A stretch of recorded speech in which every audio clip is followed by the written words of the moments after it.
मरने के बाद स्वर्ग के द्वार पर 4 व्यक्ति खड़े थे। इन 4 व्यक्तियों में पहला राजा था, दूसरा एक बिजनेसमैन था, तीसरा पंडित था और चौथा एक आम आदमी मजदूर था। किसी को यह पता नहीं था कि कौन स्वर्ग के अंदर प्रवेश कर पाएगा और कौन वहीं से वापस लौटा दिया जाएगा। सब स्वर्ग का दरवाजा खुलने की राह देख रहे थे और आपस में बातें कर रहे थे। जैसे कि राजा को मरने से पहले ही आदत थी, उसने अपनी बात सबसे पहले बताई।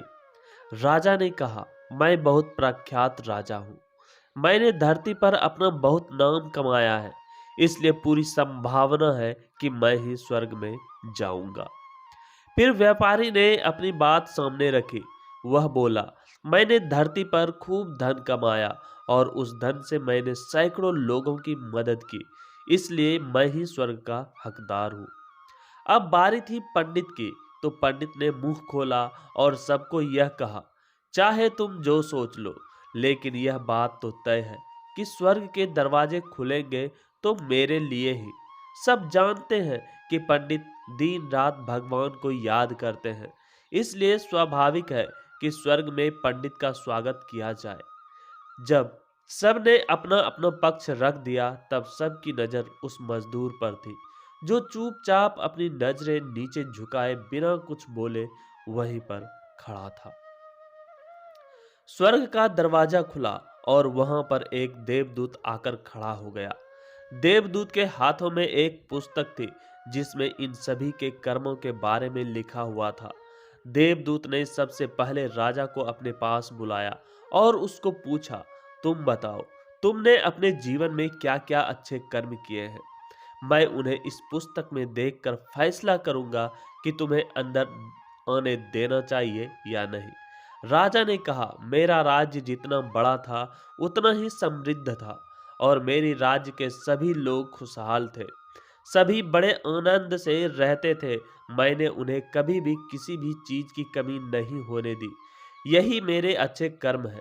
देवदूत ने अपने पुस्तक में देखा और देखने के बाद राजा से कहा, तुम सच बोलते हो। तुमने अपने राज्य की प्रजा को बहुत सुखी रखा था, लेकिन तुमने अपने राज्य की सीमा बढ़ाने के लिए जितने युद्ध किए थे, उन युद्ध की वजह से हजारों सैनिकों ने अपनी जान गंवा दी थी।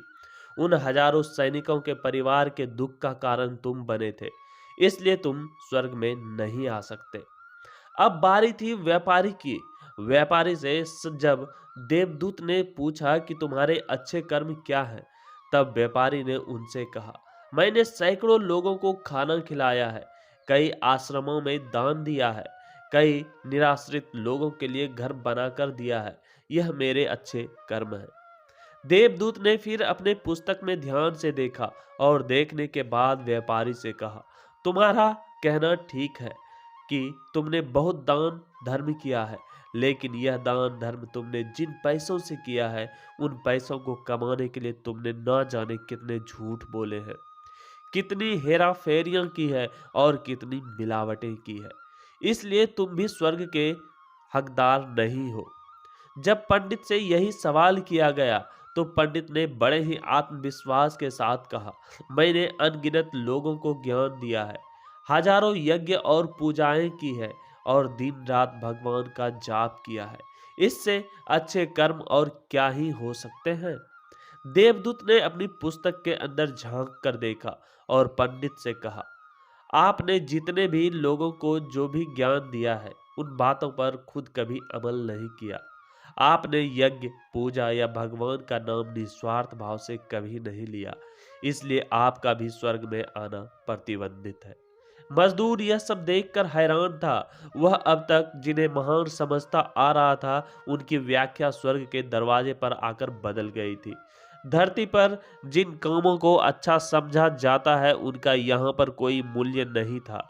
यमदूत ने जब इस मजदूर को अपने पास बुलाया और इससे पहले कि वह उससे उसके अच्छे कर्मों के बारे में पूछता, मजदूर बोल पड़ा, प्रभु, मैं जानता हूँ कि मैं भी स्वर्ग में आने के लायक नहीं हूँ, लेकिन मैं फिर भी एक बार बाहर से ही स्वर्ग को झांक कर देखना चाहता हूँ।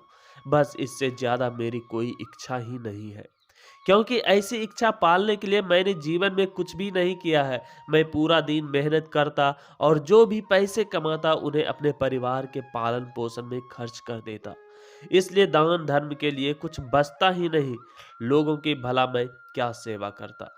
क्योंकि काम के बाद जो थोड़ा-सा समय मिलता उसको अपने ही बूढ़े माँ-बाप की सेवा में बिता देता और यह सब करने के बाद मैं कभी-कभी मंदिर भी चला जाता और भगवान से जैसा भी मुझे दिया है उस जीवन के लिए धन्यवाद कहता।